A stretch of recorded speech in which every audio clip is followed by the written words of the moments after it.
Coucou chers abonnés, aujourd'hui nous allons voir comment personnaliser le touchbar de son MacBook. Vous allez constater avec moi depuis quelques années que certains MacBook Pro ont cette barre numérique, d'accord, qui contient certaines fonctionnalités de votre ordinateur. Les MacBook Air n'en ont pas et ce n'est pas tous les MacBook Pro qui en ont. C'est seulement les MacBook Pro de 2016 jusqu'à l'actuel MacBook Pro qui en ont cette barre de. Cette barre contient certaines fonctionnalités de votre ordinateur, d'accord. À première vue, vous allez voir cette option, l'option Siri, d'accord. Il y a l'option de volume, etc. Ok. Il y a aussi d'autres fonctions qui sont derrière, par exemple, c'est le display avec votre moniteur. Ceci, il y a l'option de verrouillage de l'écran, d'accord, pour faire la capture d'écran. Lorsque vous voulez faire la capture d'écran sur votre touchbar, ça vous propose d'enregistrer votre document. Peut-être vous avez fait une capture d'écran ou bien vous avez enregistré votre écran. Ça vous fait des propositions de l'enregistrer soit sur le bureau, soit dans un document, soit dans un clipboard, soit dans un email ou par message, d'accord. Donc, vous avez la possibilité de le faire directement sur votre touchbar. Vous n'avez pas besoin d'aller sur l'écran pour commencer par le faire, d'accord. Donc, le touchbar, c'est comme...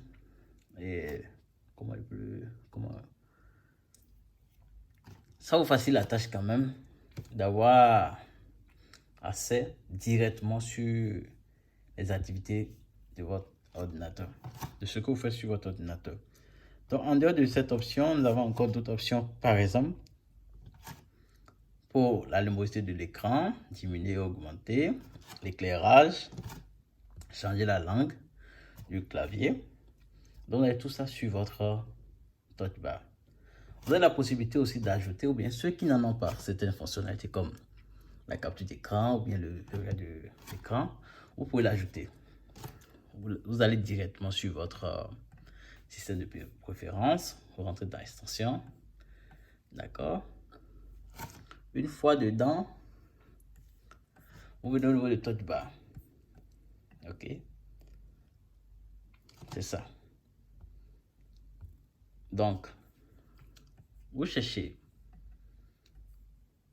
et l'icône de ce que, par exemple, ici vous avez Screen Lock, vous pouvez le déplacer et envoyer sur le touchbar, ou soit vous enlevez ce qui est déjà sur touchbar et vous mettez ça dans votre boîte de galerie, d'accord, dans votre galerie.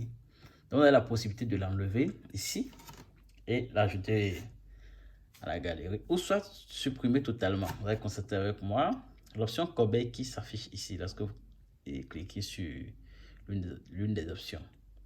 Donc, vous avez la possibilité de supprimer l'option que vous choisissez, ou soit vous avez la possibilité de l'ajouter. D'accord. Lorsque vous finissez de l'ajouter ou de supprimer, n'oubliez pas d'enregistrer. Vous pouvez l'enregistrer soit directement sur votre écran ou bien l'enregistrer sur touchbar. Ok.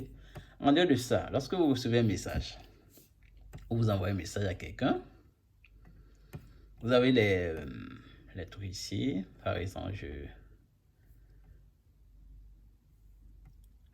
je prends ce truc là, je vais répondre à certains messages.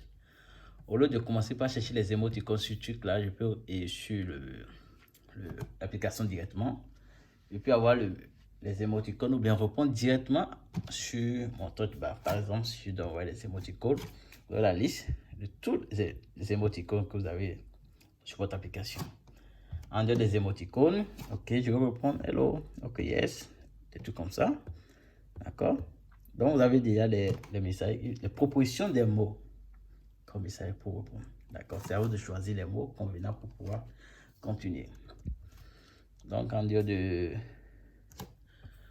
cette option, nous allons voir encore d'autres options cachées qui sont derrière, qu'on a la possibilité d'utiliser sur notre touchbar. Par exemple, les artistes ou bien les compositeurs de musique. Aujourd'hui, vous avez la possibilité de relier votre piano ou votre guitare à votre MacBook pour faire des enregistrements. Donc, sur votre touch bar, vous avez la plupart des options qui sont sur votre moniteur. Vous pouvez la voir directement sur votre touch bar. Donc, rapidement, nous allons entrer sur le logiciel de GarageBand ou bien le Logic Pro X. Vous pouvez l'utiliser. Donc, je vais l'ouvrir rapidement. OK. Vous voyez la proposition. Exactement. Ça veut dire de choisir. Bon, je fais comme si je veux crier. Vous voyez les levels, les niveaux de toutes les options sont ici sur la touch bar. Par exemple, pour un guitariste ou bien un pianiste qui utilise ce MacBook pour enregistrer ses sons, peut-être utiliser le clavier de... Je vais augmenter le volume. Donc, s'il veut changer les trucs, il n'a plus besoin d'aller sur l'écran pour commencer par chercher. Tout est déjà sur le touch bar. D'accord? Bon, c'est un mot en anglais, c'est pas on dit le touch bar, oui, la touch bar. Moi, je choisis le touch bar. Donc, on fait avec. On choisit, on va changer. Moi, je suis pas guitariste ni pianiste. Donc, ils sont choisis les deux. Vous voyez?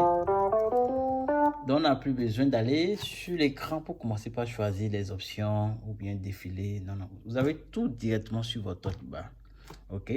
C'est pas seulement pour ce côté seul. OK? Je vais vous montrer pour les amateurs, bien les utilisateurs de Photoshop. Vous avez aussi votre chance d'utiliser ça, d'avoir certaines fonctions sur votre touch bar. D'accord? Je prends le Photoshop. OK. Donc, vous pouvez ajouter certaines options qui sont sur Photoshop. Au lieu d'aller chercher au niveau des options, à créer, à faire ci, vous pouvez l'avoir directement sur votre touch bar. OK, je prends un petit exemple. Vous venez sur View. Vous voyez? Customize touch bar. C'est exactement lorsque j'étais rentré dans le système de préférence pour pouvoir ajouter certaines fonctions à ma touch bar ou à mon touch bar. Donc, lorsque vous rentrez dedans, exactement, vous voyez, comme ce qu'on avait vu auparavant. Donc, vous avez toutes les options possibles de votre Photoshop que vous pouvez ajouter sur votre menu. Vous l'ajoutez sur votre menu pour faciliter la tâche. Lorsque vous l'ajoutez, comme toujours, n'oubliez pas de l'enregistrer. Vous pouvez l'enregistrer directement sur votre écran ou soit l'enregistrer sur votre touch bar. D'accord? Un petit bonus. Lorsque on est sur certains sites, par exemple, si je rentre sur ce site, je viens. Il y a certains sites, par exemple, App Store, ou bien YouTube, ou bien il y a certains logiciels, lorsqu'on les utilise, on n'a pas le menu. Le menu disparaît. Bon, on a la possibilité d'aller régler pour que le menu reste, mais c'est un peu encombrant d'avoir le menu ici. Donc, lorsqu'on n'a pas le menu ici, vous avez la possibilité d'avoir le menu sur votre touch bar. C'est vrai.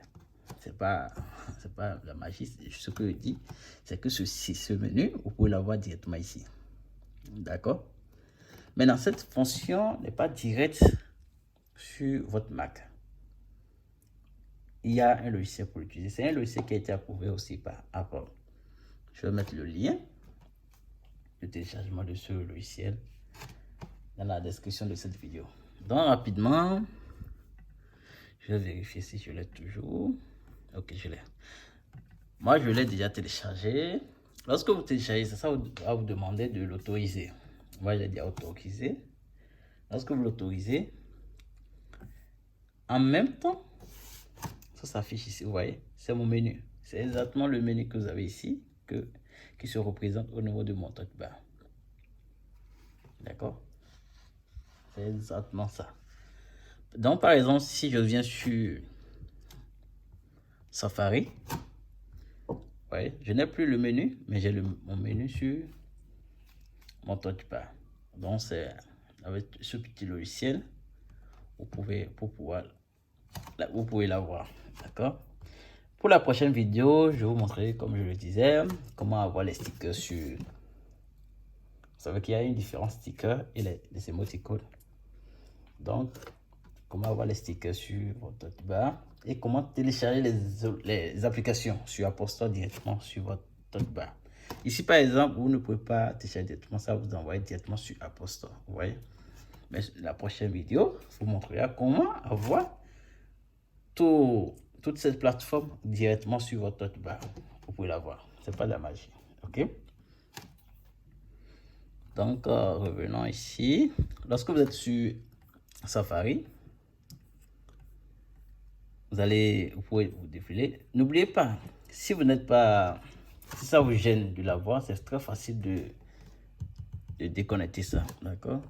Lorsque vous activez le logiciel, lorsque vous voulez l'enlever, c'est très facile. Vous venez ici, vous faites clic et ça partit. Exactement. Donc c'est parti. Maintenant, ici sur votre Safari, vous pouvez faire autre recherche. Ça vous fait des propositions, Google, Yahoo, Apple, etc. D'accord?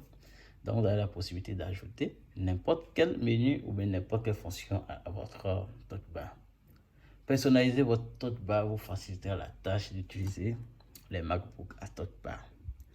Vous savez que les MacBook Pro qui ont cette fonction ont des fonctions sous-cachées. C'est là, mais vous ne les voyez pas. Avec les utilisateurs de Windows et les anciens MacBook, vous allez voir qu'il y avait des touches à fonction. Par exemple, la fonction F1 jusqu'à F12. Mais directement sur les MacBook Pro, les nouveaux MacBook Pro, vous ne l'avez pas. Ce n'est pas que ça n'existe pas sur MacBook Pro, c'est caché. Pour l'avoir, vous appuyez justement le F1. Donc directement, vous avez les fonctions visibles. D'accord? Donc c'était cette petite vidéo. Quelques astuces que j'ai décidé de partager avec vous. N'hésitez pas de liker, de commenter et de partager. Merci, à la prochaine.